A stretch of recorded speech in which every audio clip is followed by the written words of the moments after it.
What's up everyone? Today I'm gonna be finally getting my hair done. You can see it is long overdue and I have a ton of grays. So I came to my salon today so that way Tina can work some magic on it, and basically I'm just gonna be doing some baby lights, something a little chunkier throughout the front, which is super on trend right now, and just kind of blending this in and making it back to pink. So stay tuned, check it out.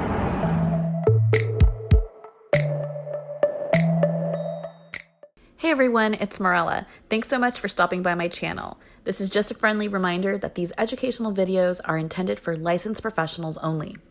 I do not recommend trying any of these techniques on yourself or on anyone unless you are a licensed professional stylist or a student looking to expand your knowledge. Don't forget to follow me on Instagram for more inspiration, formulas, tips, videos, and more. Now let's get right into this video.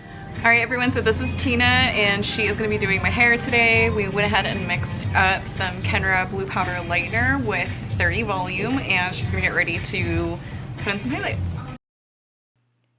To start off, Tina is going to section my hair starting at the apex and then just bringing the section all the way down to right behind my ears. And then she's just going to create a mohawk section on the very top. And then now she's getting ready to apply some baby lights throughout the sides.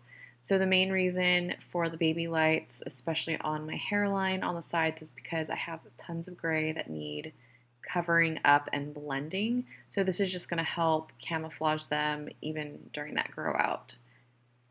So these baby lights are done back to back. She's taking really thin sections, about 1/4 of an inch in between. And she's really focused on applying the lightener right onto the new growth. Now you'll see that my new growth is about 4 to 6 inches long in some areas, and that's just mostly because I've waited way too long to get my hair done and I clearly need to take care of my hair a little bit more often. So typically something like this should be done at least every 8 to 12 weeks at bare minimum. When she was done applying 4 foils to each side, she went ahead and sectioned the very front chunk out that we really wanted to pop. So she started by still putting in baby lights right at the hairline, and that's mostly to blend in the gray. And then of course you see the 4 to 6 inches of that regrowth that we needed to touch up.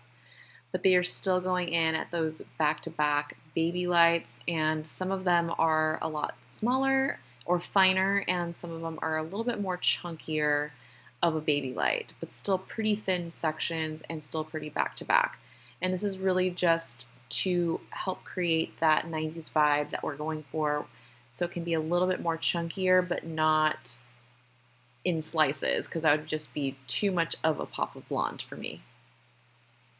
And now once she was done applying these 4 foils right here on the very front hairline, she's going to go ahead and move on towards the back, but going in with a more horizontal section throughout the top instead of continuing to apply in a mohawk fashion. So she's really just utilizing my middle part that I typically use and just creating very thin, medium to baby light highlights throughout the sides.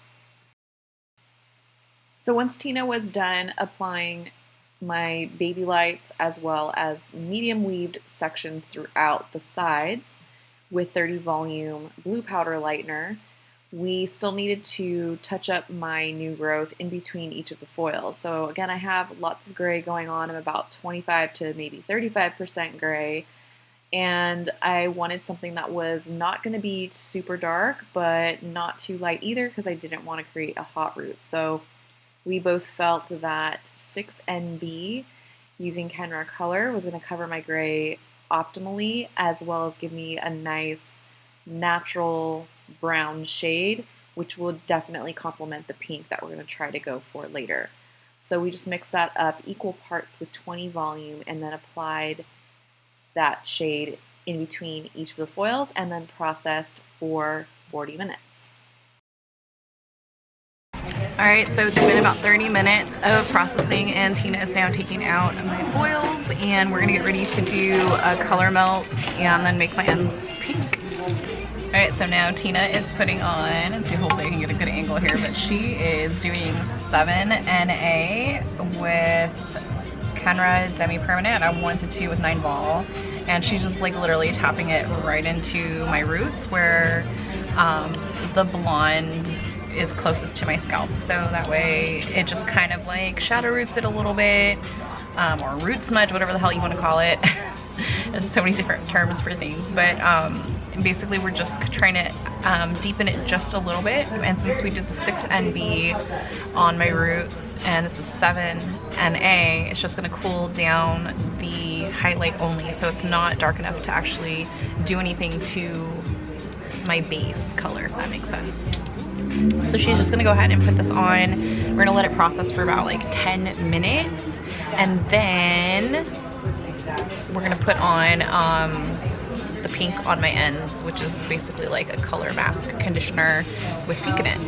So this little concoction right here is literally just conditioner mixed in with pink and a little bit of red creative, but let's see what happens. Alright, so we had a little change of plans. We started to mix up the conditioner and we were trying to make it stretch a little bit and it got a little too hollow for my liking, so we're redoing the color. So we have Danielle here. Hi! And we decided that we're gonna go in with 8ROM and some red booster in Demi-Permanent, and right now she's just like putting that right on over our little oopsie, but not a big deal, super easy to fix.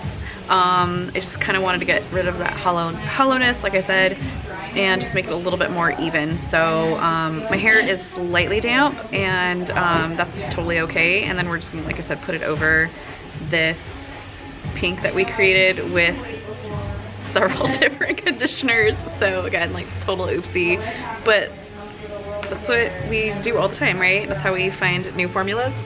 Yep, exactly. How to fix things. So anyways, we're gonna let this go ahead and process for about 15 minutes once she's done applying, and then I'll be all done. All right, so here is the final result of the color that Tina and Danielle both did on my hair. So I really hoped you enjoyed spending the day with me and seeing how I get my hair done, which is not as often as I need to, so I'm hoping to do it a lot more this year for 2020. But if you wanna check out more hair tutorials and much more in-depth hair tutorials, you can check out some other videos right over here. And I will see you guys next time.